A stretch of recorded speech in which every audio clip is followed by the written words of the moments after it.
நமது இடத்துக்கு பிரம்மாவின் மைந்தன் நாரதர் மகாமுனி இருந்திருக்கிறார். ஆசீர்வாதம் வாங்கினீங்களா? அழைத்து வருங்களேன். அழைத்து வருகிறேன். சாமி சாமி வாங்க சாமி வாங்க சாமி வாங்க சாமி வாங்க வந்து விட்டாங்க. தென்பாண்டி தமிழே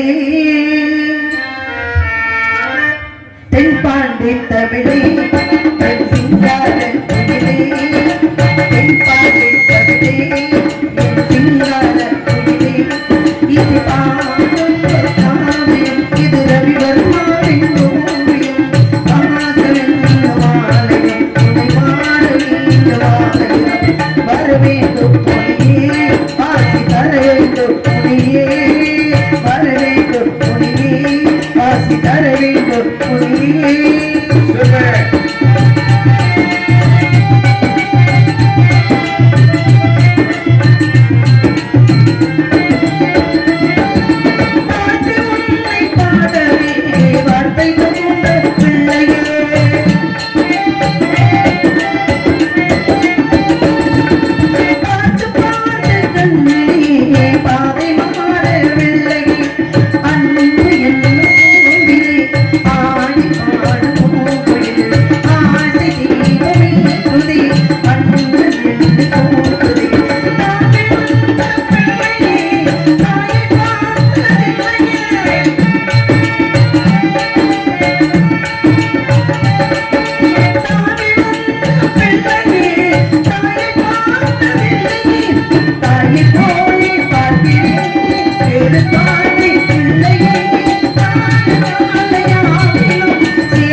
தர வேண்டும் மணியே ஆசை தர வேண்டும் மணியே என் பாட்டி தமிழே என் சிங்கார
நாடி வந்த காரணத்தை விவரமாக எடுத்து கூறுங்கள் சுவாமி.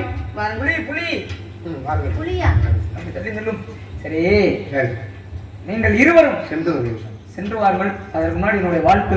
நீங்கள் இருவரும் எல்லாமும் பெற்று இந்த பூமியிலே எப்படி ராமனும் சீதையும் வாழ்ந்து சிறப்படைந்தார்களோ. ராமனும் சீதையுமா? அம்மா, ராமன் சீதையை தூக்கிட்டு போன மாதிரி என் முன்னாடி தூக்கிட்டு போற மாதிரி அபுதாயா தூக்கிட்டு போக மாட்டாங்கப்பா, சும்மா நடந்து கூட்டிகிட்டே போயிடுவேன். சரி சரி, இப்ப பிளேட் வசதி இருக்கு. அப்படி இல்லை. அப்புறம் நீ அரிச்சந்திரனாகும் இந்த பெண்மகள் சந்திரமதியாகவும் பிறந்து எப்படி சுடுகாட்டுல கத்தி கத்தி கதறிக்கிட்டு சாகணும். இதெல்லாம் எவ்வளவு பெரிய கதைகள் தெரியுமா? தெரியும். கதை வேணாம். எங்க குடும்பத்துல நாங்க அடுக்கு கும்மி அடிச்சு வாழ்ந்துக்கிறோம். நீ இடையில பூரா வேணாமையா? நீங்கள் மட்டும் அடித்தால் சரி. கும்மி அடிக்கும் போது கூட்டமாக அடித்து விடுவார்கள். சரி, நீங்க ஆதரவு அடிச்சுட்டு போறா பாபா சென்று வாரு.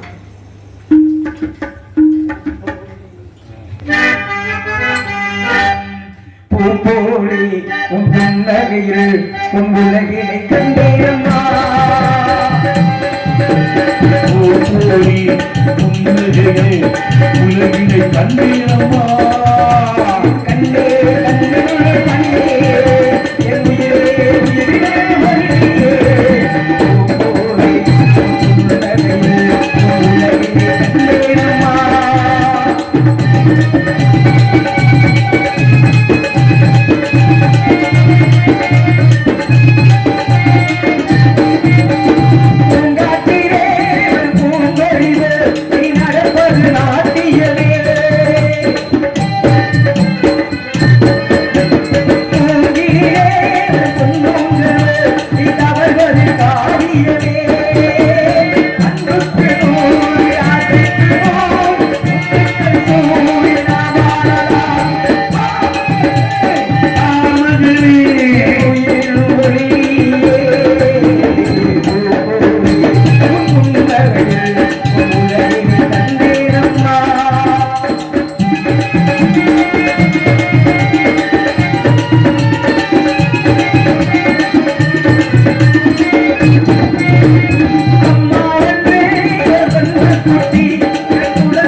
காண்பவரெல்லாம் இயக்கபடி ஆதலம் சோயில் ஆயிரட்டி கொண்டிருக்கக்கூடிய குறிஞ்சி கொட்டவனின் குலமகளே நீர் வாழ்க, என் குலம்பாக உன் கோத்திரமாக மகளை உன்னை பற்றி அனைத்து விவரம் தெரிந்தவன் ஆர்வம் இருந்தாலும் தம்மை பற்றி தம்மிடத்திலே ஒரு சில விவரங்களை நான் கேட்கவன் தாங்கள் பதில் உரைக்க வேண்டும். பதில் வருமா? கேளுங்கள் தரப்படும், தட்டுங்கள் திறக்கப்படும், தேடுங்கள் கொடுக்கப்படும் என்று சொன்னார்கள். நாரத மகரிஷி நீங்க கேட்கணும், உங்களுக்கு நான் பதில் சொல்லணும் அப்படின்ற காலகட்டம் கிரேதா திரேதா துபாவரி கலியுகம். 4 வேதம் 6 சாஸ்திரம் 18 புராணம் 28 ஆகமம் 32 தான தர்மம் 64 கலிக்காலை பெற்றவர் நீங்க. அனிமா மகிமா லெகிமா கரிமா பிராத்தி பிரகாமியம் ஈசத்துவம் வசித்தம் என்று சொல்லக்கூடிய அஷ்டமா சித்துக்களையும் கற்றவர் நீங்க கேட்கணும். இந்த இடத்துல சத்தியமாக நான் சொல்லுவேன், எனக்கு தெரிஞ்சுக்கிட்ட வரைக்கும் தெரியாதது ஒண்ணு இருந்தா பெரியவங்க நீங்க உங்ககிட்ட நான் கேட்டு தெரிஞ்சுக்க போறேன். என்ன கேட்க போறீங்க கேளுங்க. அற்புதமான பேச்சு சொல்லுங்க. உங்களை பாராட்டு மனதார வாழ்த்துகிறேன். காரணம் என்ன தெரியுமா? நட்டாமரை கட்சி நல்லெண்ணம் சேர்ந்தால் கற்றாரை கற்றாதான் தாமரை. பாருங்களே, ஒரு சிறுபிள்ளை நீங்க பள்ளி வந்து மங்கை பருவம் 12 to 13 வயது வரையிலான ஒரு மங்கை பருவத்துல காட்டு காவலுக்கு வந்திருக்கீங்க. ஆனா இந்த 13 வயசுலயும் உங்களுக்கு ஒரு தன்னம்பிக்கையை பாருங்களே. கேளுங்க சுவாமி நான் சொல்றேன் அப்படின்னு சொல்லல, கேளுங்கள் சுவாமி எனக்கு தெரியாத ஒன்று அப்படின்னு ஒண்ணு இருந்துச்சுன்னா பதில சொல்றேன். கண்டிப்பா உங்களுக்கு எல்லாம் தெரியுமோ சுவாமி? எல்லாம் தெரிந்தவங்க யாரும் கிடையாது. அப்படி சொன்னீங்க. எதுவும் தெரியாதவங்க யாரும் கிடையாது. ஒருவேளை நான் அதை சொல்லிட்டேன் பாருங்க, இப்ப எனக்கு தெரியல அப்படின்னு ஒண்ணு இருந்துச்சுன்னா தெரிஞ்சா சொல்ல போறேன். அதுக்கு அர்த்தம் என்னன்னு தெரியாது. 1000 அர்த்தம் வைங்க சுவாமி. நீங்க சொன்னதுக்கு அர்த்தம் என்னன்னு புரிஞ்சுக்கோங்க. தெரியாத ஒண்ணு இருந்துச்சுன்னா அப்படின்னா எனக்கு எல்லாம் தெரியும்னு அர்த்தம். ஓரளவு எல்லாமே எனக்கு சொல்ல முடியும் அப்படி ஒண்ணு இருந்தால் உங்ககிட்ட கேட்டு தெரிஞ்சுக்கிறேன்னு சொல்லிட்டேன். ஏன்னா நான் வந்துட்டேன், பாதைக்கு வந்துட்டேன். கேளுங்கள் தரப்படும், தட்டுங்கள் திறக்கப்படும், கேட்டாத்தே கொடுக்கணும். கேட்ட இடத்துல கூட என்ன கிடைச்சிருச்சா? ஏன் கேட்கறதுக்கு சரியா கேட்கணும். இந்த இடத்துல கிடைக்கும், இந்த இடத்துல கிடைக்காதுன்றது தெரியாம போய் சரியா ஒருத்தன் கேட்டான். யாரு கேட்டா? இவன்ட கேட்டா நமக்கு கொடுத்துருவேன்னு சொல்லி கேட்டான். யாரு கேட்டா? கர்ணன் கேட்டானா? கர்ணன் கிட்ட கேட்டாங்களா யாரும்? அம்மா யாரு கேட்டா? கொடுக்கலையே கர்ணன். யாரு கேட்டா? கர்ணன். சின்ன பிள்ளை கேட்டான். கர்ணன் கொடுத்தானா? அதுக்கு காரணம் இருக்கும். அதத்தான் சொல்லணும். கர்ணன்ட்ட யாரு என்ன கேட்டா கொடுத்துருவேன். ஆமா, நானும் உட்கார்ந்து குளிச்சுட்டு இருக்காரு. ஒருத்தர் வந்து கேக்குறாரு, ஐயா எனக்கு ஏதாவது தானம் பண்றா அப்படிங்கிறாரு. சரி. கையில பக்கத்துல ஒரு தங்க எண்ணெய் கிண்ணா, எண்ணெய் கிண்ணத்தை எடுத்து அவன் கேட்டுட்டானுங்கிறது அப்படி வல்லாங்கல் எடுத்து கொடுக்குறேன். வல்லாங்கல் எடுத்து கொடுத்தா தானத்துல சேருமா? சேராது. சரி. அதான் மதத்துல இருந்து கேட்கிறேன், ஏதாவது உங்களுக்கு தானம் தர்மம் பண்ணணும்னு நினைச்சுட்ட இந்த கையில பண்ணக்கூடாது. ஆண்டவன் 2 கையை கொடுத்தானே. சரி. இறைவனை பார்த்து இப்படி கையெடுத்து கும்புறோம். இறைவனை பார்த்து இப்படி கையெடுத்து கும்புறோம். இதுக்கு என்ன தத்துவம் தெரியுமா? சொல்லுங்க. இந்த கை நல்லதை வாங்கி நல்லதை கொடுக்கணும். இந்த கை கழிவுங்க அசுத்தத்தை சுத்தம் பண்ணக்கூடிய தீயதுகளை வெளியேற்றுறது. இது நல்லதை வாங்கி நல்லதை கொடுக்கறது. அப்ப இந்த கையால தானம் பண்றியே, இது தான தர்மத்துல சேருமா அப்படின்னு நானா? அப்பதான் கர்ணன் சொன்னாராம், ஐயா நான் வலது கையில எடுத்த இடது கையில எடுத்து கொடுத்தீங்கிறதா உனக்கு தெரியுது. நானும் மனுஷன் தான், பூமியில பிறந்த மனுஷன் தான். மனிதனுடைய மனம் என்பது குரங்கு மாதிரி நிலையானது கிடையாது. இப்பதைக்கு எனக்கு கொடுக்கணும்னு தோணும்.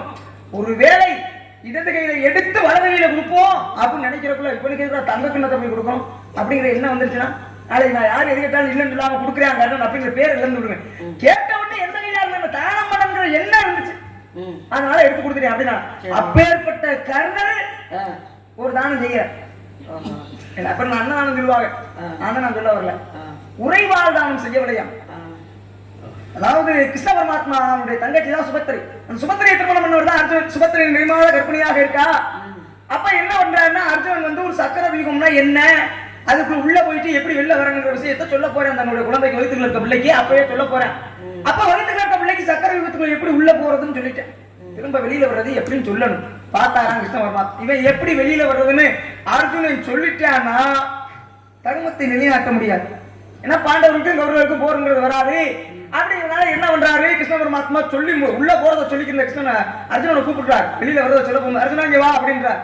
அப்ப உள்ள போறது மட்டும் தெரியும் யாருக்கு? அர்ஜுனனுடைய பிள்ளை அபிமன்யுக்கு. போர்க்களம் வந்துச்சு. போர்ல வந்து அபிமன்யு சக்கர வியூகத்தை உடைச்சு உள்ள போயிட்டான். உள்ள போனா வெளியில வர தெரியல. ஏன் உள்ள போறது மட்டும் தானே கேட்டான். சக்கர வியூகத்தினுடைய தன்மை என்ன? எந்த பக்கம் நம்ம போய் நின்று பார்த்தால் கண்ணாடி மாதிரி. நம்ம இந்த பக்கம் திரும்பி நின்று அங்க பார்த்தோம்னா அங்கிட்டு திரும்பி இருக்க மாதிரி இருக்கும், இங்கிட்டு திரும்பினா இங்கிட்டு திரும்பின மாதிரி இருக்கும். அப்ப எப்படி வர்றதுன்னு தெரியல. அதுக்குள்ள போயிட்டு வரக்கூடிய தெரிந்தவள் அர்ஜுனன் தான். அப்ப என்ன பண்றாங்க, கடைசியில் ஒண்ணும் பண்ண முடியல. அவனை கொல்வதற்காக மிகப்பெரிய ஜாம்பவான்கள் காத்துக் கொண்டிருந்தார்கள். யாராரு?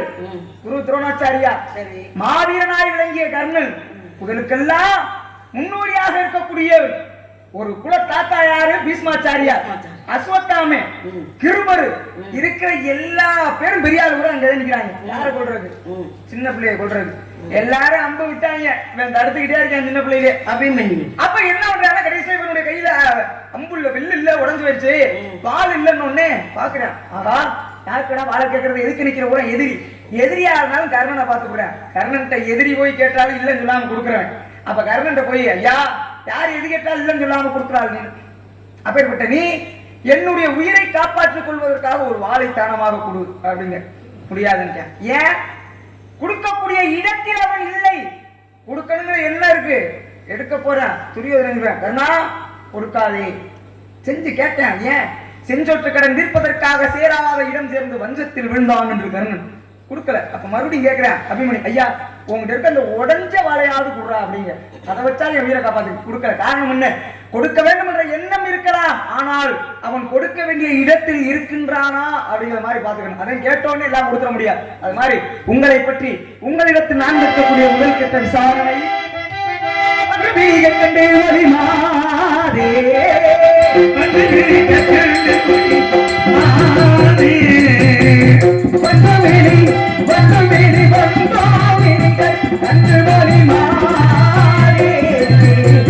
வாழ்ந்திருக்கும் நாடு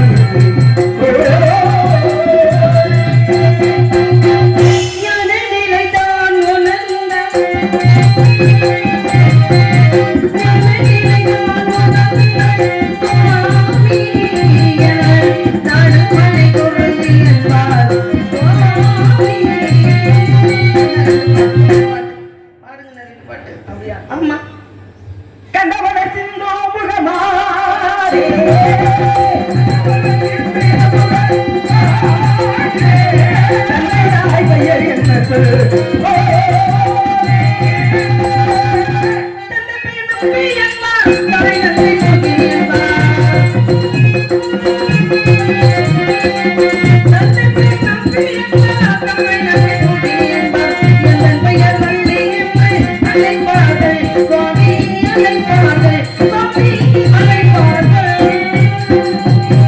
அருமையான பேச்சு, பெருமையான பேச்சு. மகாபாரதத்தை தொட்டு அருமையா பேசிக்கிட்டு இருந்தீங்க. ஏன்னா சின்ன பிள்ளை ஒரு இடத்துல, ஏன்னா ஒரு முனிவருக்கு ஒரு பெண்ணாகப்பட்டவன் பணிவிடை செஞ்சா. பணிவிடை செஞ்ச காரணத்தினால என்ன செஞ்சாரு? ஒரு மந்திரத்தை, அண்ணே நீங்க எங்கே போறீங்க போயிட்டு வாங்க. ஆமா, ஏன்னு கேளுங்க. பணிவிடை செஞ்ச காரணத்தினால ஒரு மந்திரத்தை சொல்றாரு. மந்திரத்தை சொன்ன காரணத்தினால இந்த பெண்ணை என்ன செய்யறா? இந்த மந்திரம் பலிக்குமா பலிக்காதா அப்படின்னு மந்திரத்தை ஜெபிக்கிறான். ஜெபிச்சவன என்ன ஆகுது அப்படின்னா, கவச குண்டலத்தோட கர்ணனை சூரிய பகவான் குந்தி தேவிக்கு கொடுத்துட்டு போயிடுறாரு. யாருனால? ஒரு சின்ன பிள்ளை பெரிய முனிவருக்கு பணிவிடை செஞ்சா உலகத்துல இப்படி நடக்கணும், நாட்டுல இப்படி நடக்கணும், பெரியவங்க கிட்ட பெத்தவங்க கிட்ட இப்படி பணிஞ்சு பேசணும், அவங்க சொல்றதெல்லாம் கேட்கணும் அப்படின்னு அறிவுரை சொல்லணும். உலகத்துல அறிவுரை மாதிரி பெரிய சொத்து எதுவுமே கிடையாது. பணத்தை கொடுத்துடலாம், 10 லட்சம் கொடுக்கலாம் ஒருத்தவங்களுக்கு. ஆனா அந்த பணத்தை எப்படி செலவு பண்ணணும், எப்படி பாதுகாக்கணும், அதை 1 10 100 1000 எப்படி பெருக்கணும் அப்படின்றதுக்கு என்ன வேணும்? முதல் அறிவு வேணும் இல்லையா? இப்ப ஆத்து நிறைய தண்ணி போகுது. ஆத்து நிறைய தண்ணி போனா ஒருத்தனுக்கு மீன் பிடிச்சு சாப்பிடணும்னு ஆசை. அப்ப பிடிக்க தெரியாதவனுக்கு என்ன செய்யணும்? பிடிக்க சொல்லி கத்து கொடுக்கணும். ஆனா ஒரு நாளைக்கு அவனுக்கு பிடிச்சு சுட்டு கொடுத்துட்டா அடுத்த நாள் அந்த தண்ணியில மீன் பிடிக்க தெரியணும்ல அவனுக்கு. அப்ப தெரியாது இல்லையா? அப்ப எப்போதுமே ஒருத்தவங்களுக்கு உணவு சமைச்சு கொடுக்கறத விட ஒரு மீனை பிடிச்சி சுட்டு கொடுக்கறத விட இந்த மீனை இந்த ஆத்துல இந்த குளத்துல இப்படிதாண்டா பிடிக்கணும் அப்படின்னு கற்றுக் கொடுக்கறது இருக்கு பார்த்தீங்களா? உலகத்திலே மிகப்பெரிய அதுதான் ஒரு புண்ணியம், தர்மம். அது போல மனிதர்களுக்கு அறிவுரை என்பது பெரியவர்களோட சேரணும், அந்த பெரிய மகான்களோட சேரணும். இடம் பொருள் ஏவல் அப்படின்னாங்க. எந்த இடத்துல நம்ம இருக்கிறோம், எந்த தன்மையில இருக்கிறோம் அப்படின்றத பொறுத்து தான் நமக்கு மரியாதை வரும். கேளுங்க சுவாமி, எதுக்காக சொல்றேன் அப்படின்னா, அருமையா நீங்க சொன்னீங்க கர்ணன் கதையை சொன்ன கேட்டா கொடுக்கல அப்படின்னு நீங்க சொன்னீங்க. கர்ணன் ஆகப்பட்டவன் யாரை கொள்வதற்கு அங்கே துரியோதனன் பக்கத்துல இருக்கான், தம்பிகளை கொல்லணும், அர்ஜுனனை கொல்லணும்னு இருக்கான். தெரியுமா அவனுக்கு? என்னது கர்ணனுக்கு தெரியுமா தான் தம்பி தான் அர்ஜுனன்? ஏன் தெரியாதுன்றீங்க? சரியா சொல்லணும். தெரியாதுன்னு ஏன் சொல்றீங்க? இருங்க, ஒன்னும் கதையை வந்து வரிதாரம் போய் தவறா பேசக்கூடாது. எனக்கு தெரியாத விஷயம் இல்ல, உங்களுக்கு பிடிக்குது பிடிக்கல, எனக்கு நான் சொல்லி வர்றேன். அதாவது நான் என்ன கேட்கிறேன்னா, கர்ணனுக்கு தெரியும். எப்ப தெரியும்? முதல்ல அர்ஜுனன் மீது பகை கொள்ளும் போதே அர்ஜுனன் தான் தம்பி தெரியுமா அவனுக்கு? ஏங்க, அர்ஜுனன் மீது பகை கொள்ளும் போதே தம்பி தெரியுது தெரியல. அவன் தம்பின்னு தெரிஞ்சது அவன் கொல்லணும்னு நினைக்கல, தெரியாம கொல்லணும்னு நினைக்கல. அர்ஜுனன்றது யாரோ ஒருத்தன், அவனுக்கு துரியோதனை பிடிக்காது. அதனால துரியோதன சொல்படி அவன் கேட்கணும். அதுதான் அவனுடைய நிலைமை. ஏன்னா 56 தேசத்திலே முதல் தேசமா இருக்கக்கூடிய அங்க தேசத்துக்கு அழகுபடுத்தி பார்த்தவன் யாரு? துரியோதனாகப்பட்டவன். அவன் பாருங்க, நீங்க ஒண்ணு சொன்னீங்கல்ல, அந்த கேட்டு கொடுக்கல எப்படின்னு. கவச குண்டலத்தை இந்திரனாகப்பட்டவன் கவர்ந்து செல்வதற்காக அதை வாங்கிட்டு போறதுக்காக வர்றான். சூரிய பகவானை நினைத்து, தந்தையை நினைத்து சாமி கும்பிட்டுக்கிட்டு இருக்கான். யாரு? கர்ணனாகப்பட்டவன். அப்ப சாமி கும்பிட்டு போகும்பொழுது அங்க வந்திருக்கேன், அந்தன வேடத்துல வந்திருக்காரு. யாரு? இந்திரனாகப்பட்டவன் கவச குண்டலத்தை கவர்ந்து வாங்குறதுக்கு. அப்ப சூரிய அசரீரை சொல்றா, கர்ணா வந்திருக்கிறது தேவேந்திரன். அததான் சொல்றேன், வந்திருக்கிறவர் வந்திருக்காரு, அவர் இந்திரனாகப்பட்டவர் வந்திருக்காரு, அவர் கவச குண்டலத்தை கவர்ந்து செல்வதற்கு வந்திருக்காரு, போகாதே கொடுக்காதே அப்படி சொல்லும் பொழுது அவர் என்ன சொல்லிட்டு போனாரு? நான் எதை கேட்டு வேண்டாலும் கொடுப்பேன், யாரு என்ன கேட்டாலும் கொடுப்பேன், என்னை தடுக்கிறது நீங்க யாரு அப்படின்ட்டு போனார் இல்லையா? அப்ப கொடுக்கணும்னு நினைச்சதை எப்ப கொடுக்கணும்ன்றது தெரியும். போர்க்களத்துல, இந்த போர்க்களத்துல வந்து அர்ஜுனனுடைய மகனை கொன்னது யாரு? இதே கர்ணன் தான் கொண்டா இல்லையா? கர்ணன் தான் கொண்டாரா? என்னங்க, வேற யாரு கொண்டது? கதை முழுமையா படிச்ச நீங்களே என்ற சும்மா நீங்க சொல்லுங்க, எங்க நீங்க சொல்லுங்க பாப்போம். எடுத்தது கர்ணன் கொள்ள கிடையாது, எல்லாரும் வானம் விடுறாங்க. வானம் விட்டாலும் அவனுடைய உயிர் போகல, வள்ளி வேதனையில துடிக்கிற அபிமன்யு. சரி, கர்ணன் அவனை போய் கொன்ற. அர்ஜுனன் மகனை கொண்டது யாரு? அர்ஜுனன் மகனை தான் அபிமன்யு கொண்டாதான் சொல்லி கதையை கேளுங்க. சத்திரயூத்துல போய் மாட்டிக்கிட்டா, துரோணாச்சாரியில இருந்து, கிருபர்ல இருந்து, அஸ்வத்தாமல இருந்து, பீஷ்மர்ல இருந்து எல்லா பேரும் அம்புறாங்க. சாகல கர்ணன், அஸ்வத்தாம. சரி, அபிமன்யு சாவல. சின்ன பையன். இந்த இளம் வயதுல இத்தனை வீரர்களுக்கு, மாபெரும் வீரர்களுக்கு ஒரு சமமான ஒரு வித்தையை காட்டியிருக்கானே, அவன் வேதனையில துடிக்கிறத கர்ணனால தாங்கிக்க முடியல. என்னதான் இருந்தாலும், எதிரியாக இருந்தாலும் அவனும் ஒரு வீரன். உள்ள போறது தெரிஞ்ச அவனுக்கு வெளியில வர தெரியலன்னு காரணம் இருக்கு சுவாமி. ஆரம்பத்துல தொழில ஞாபகம் இல்ல, காரணம் இருக்குன்னா தாயாகப்பட்டவன் தூங்கிட்டான். அதைத்தான் ஆரம்பத்துல முதல் ஆரம்பிக்குமா அதை தொட்டு தானே ஆரம்பிச்சு சொல்லுங்க. அப்ப நீங்க நான் சொன்ன, அப்ப நீங்க வந்து வேற சிந்தனையில இருக்கீங்க. அப்படியெல்லாம் கிடையாது, நான் முதல்ல தான் இருக்கேன். முதல்ல சொல்லும் போது என்ன சொன்னேன்? நீங்க அதை சொல்லவே இல்லை, அதுதான் என்னுடைய இது. இல்ல, உங்களுக்கு வேற மனசுல வேற இல்ல. நீங்க பெண் மனசு ஆம்பளை ஆழம் என்று ஊர் எல்லாருக்குமே தெரியும், யாருக்கும் தெரியாது. ஆரம்பிக்கும் போது என்ன தெரியுமா சொன்னேன்? என்ன சொன்னீங்க? சக்கரயுகத்துல போற விஷயத்த அர்ஜுன சுபத்திரை கிட்ட சொல்லிக்கிறேன். கிருஷ்ண பரமாத்மா கூப்பிட்டுருவாரு, உள்ள போறது மட்டுமே தெரியும், வெளியில வர்றது தெரியாதுன்னு சொல்லி அவன் தூங்குனதுக்கு காரணம் என்ன? ஒரு காரணம், அது யாரு? கண்ண பரமாத்மா பார்த்த வேலை தானே அது. அதுதான் நான் தர்மத்தை நிலைநாட்ட வேண்டும் என்றால் அவன் தெரிஞ்சுக்க கூடாது சொல்லிட்டு.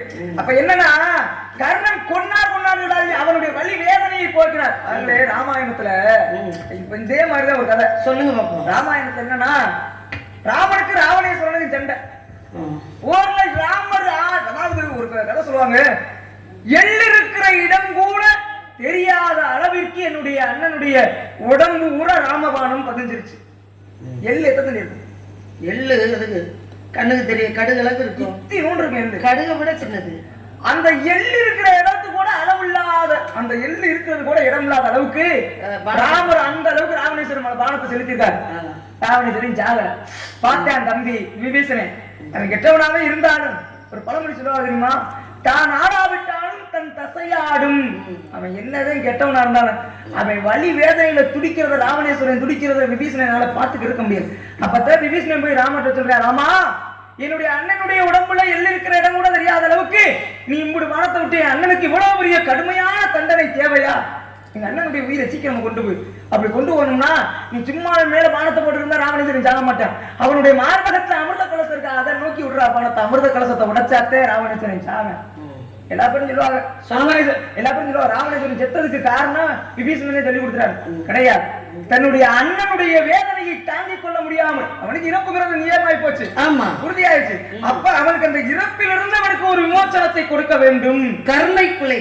இதுல இன்னொன்னு தெரியுமா? சொல்லுங்க. அவங்கள வேற சிந்தனையில இருக்கீங்கன்னு சொன்னேன். அப்படியெல்லாம் நீங்க சொன்னா எனக்கு தெரியாதா? நான் ஏத்துக்க முடியுமா? நினைப்பீங்க ஆண்களுக்கு தான் பெண்ணினுடைய மனதாளத்தை தெரியாது. சரி, நான் அவரெல்லாம் நான்னவன். அப்படிங்களா? உங்களுக்கு எத்தனை பருவம் மொத்தம் பெண்களுக்கு? 7 வகை பருவம் சுவாமி. பேதை, பெதும்பை, மங்கை, மடந்தை, அறிவை, தெரிவை, பேரிலம்பன். நாங்கள் அடைந்திருக்கிற பருவம் 3வது பருவம் சுவாமி. என்ன பருவம்? மங்கை பருவம். இந்த பருவத்துல பன்னி குட்டியை பார்த்தா கூட அழகா தெரியுமா? இருக்குது சுவாமி. பருவத்தில் பன்றியும் அழகுன்னு சொன்னாங்க. அதே இருங்க, பருவத்தில் பன்றியும் அழகுன்னு சொன்னாங்கல்ல, இத வந்து பெண்களுக்கு சொன்னாங்களா? நான் பொதுவா பருவம்னு. அப்புறம் நீங்க பெண்கள் வயதை கேட்டுட்டு நீங்க பண்றீங்கன்னு சொன்னா அப்ப ஊர்ல இருக்கிறவங்க என்ன நினைப்பாங்க? பன்னி இதே இப்ப நான் உங்ககிட்ட வயசு கேட்டு பருவத்துல பன்னி குட்டி கூட அழகா இருக்கு சொல்லுவேன் அப்படி சொன்னா சொல்லுவேன். அப்படி எல்லாம் நீங்க சொல்ல காரணம் இருக்குங்க. உங்க வாயில இருந்து நல்ல வார்த்தைகள் அதுக்கு காரணம் இருக்குன்னு சொல்லுங்க. நாரதருக்கு எல்லா ஆசையும் இருந்துச்சு.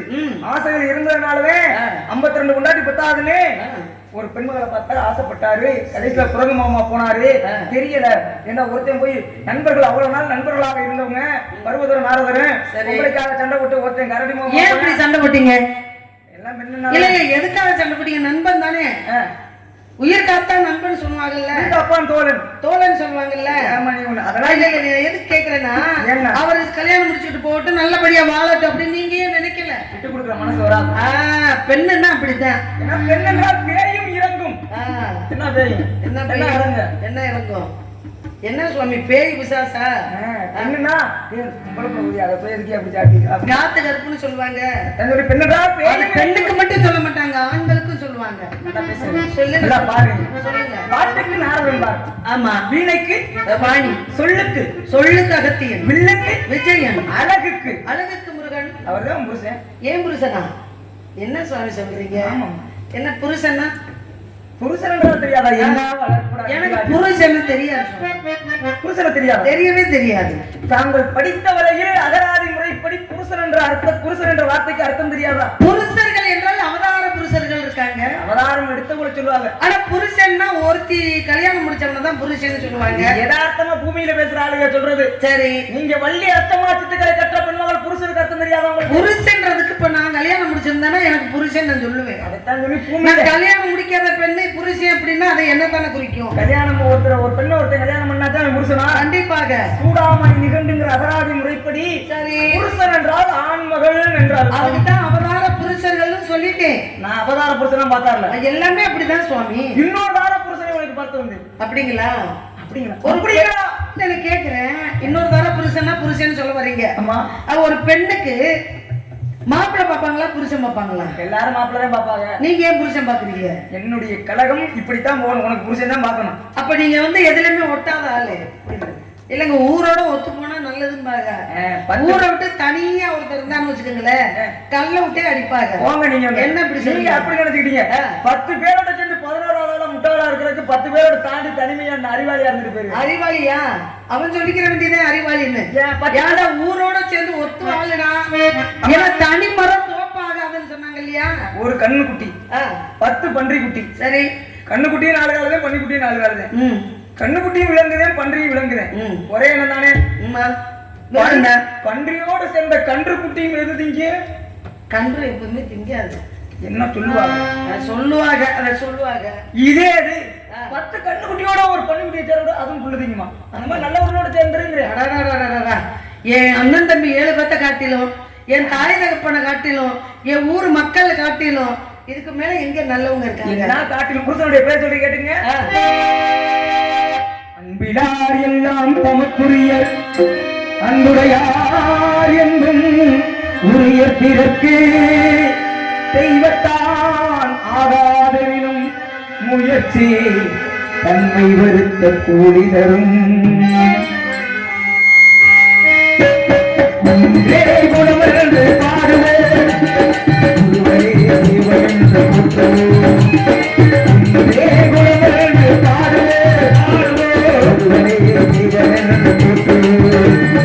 வடிவமானவள் அந்த வழிகாட்டவே வணங்குவோம்.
ஒரு நாளை பார்த்து ஒரு பெண்மகள் சாதாரண பெண்மகள் பொய்யான தவவேடம் என்று உரைக்கிறது.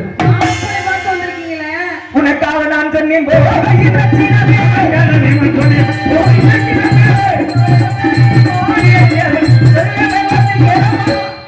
ஏற்கனவே திருமணம் முடிச்சிருக்காரு. இதுல என்ன கொண்டு போய் அங்க திருமணம் முடிக்க வேணுமா? நான் உங்கள்ட்ட மாப்பிள்ளை கேட்டேனா இல்ல நீங்க வாங்க எங்க வனத்துல வந்து எங்களை சந்திங்க, எங்களை பாருங்க, எங்கிட்ட பேசுங்க அப்ப நாங்க எதுவும் சொன்னோமா? யார் நீங்க எனக்கு மாப்பிள்ளை பார்க்க? அது போய் தாளத்துல பாக்குறீங்க, தரத்துல பாக்குறீங்க, எதுல பாத்துக்கிட்டு இருக்கிறீங்க? மாப்பிள்ளை பிடிக்கல, என் ஊர்ல யாரையாவது நல்ல மாப்பிள்ளைய பார்த்து நான் கல்யாணம் கூட்டி கொடுப்பதுங்க.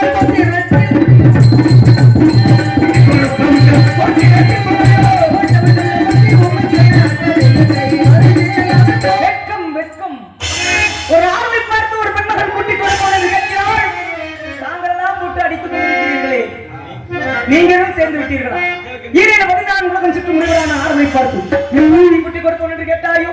இன்று மாலை சூரியன் அஸ்தமிப்பதற்கு உன்னையும் அந்த முருகனை மனமுடித்து வைக்காமல் நான் ஆர்வம் இல்லை.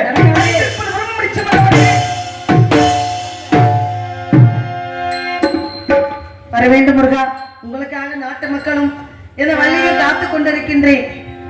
உங்க ஒரு முகத்தை இருமுகமா காட்டுங்க, 6 முகமா காட்டுங்க. வெற்றிவேல் முருகனுக்கு.